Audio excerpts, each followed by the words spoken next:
عالمی برادری کی جانب سے ایران امریکہ معاہدے کا خیر مقدم کیا جا رہا ہے اور دنیا بھر کے رہنماؤں کو امید ہے کہ مفاہمتی یادداشت پر دستخط کے بعد مستقل امن کی راہ ہموار ہو جائے گی۔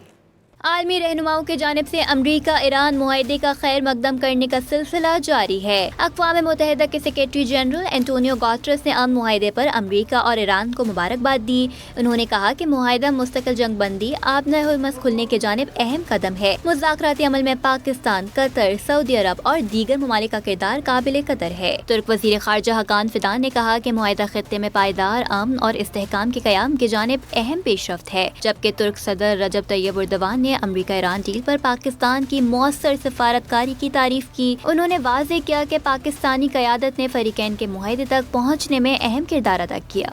جاپان کی وزیر اعظم نے بھی معاہدے کو سراہا، کہا کہ جاپان کو امید ہے کہ آبِ ہرمز کے ذریعے آزادانہ اور محفوظ جہاز رانی کو عملی طور پر یقینی بنایا جائے گا۔ آسٹریلیا کے وزیر اعظم اینٹونی البنیز کا کہنا تھا کہ انہیں امید ہے کہ معاہدہ پائیدار اور دیرپا امن کا باعث بنے گا۔ اگرچہ آبِ ہرمز سے جہازوں کی آمد و رفت کی مکمل بحالی میں وقت لگے گا، مگر اس اہم تجارتی راستے کی بحالی توانائی کی قیمتوں اور معیشت پر دباؤ کم کرنے کے لیے نہایت ضروری ہے۔ نیوزی لینڈ کے وزیر خارجہ نے اس معاہدے کو اہم اور تعمیری قرار دیا۔ قطر کے وزیر اعظم شیخ محمد بن عبد الرحمن بن جاسم الثانی نے امریکہ اور ایران کے درمیان امن معاہدے کا خیر مقدم کرتے ہوئے کہا کہ ہم اسلامی جمہوریہ پاکستان میں اپنے بھائیوں کا تہہ دل سے شکریہ ادا کرتے ہیں۔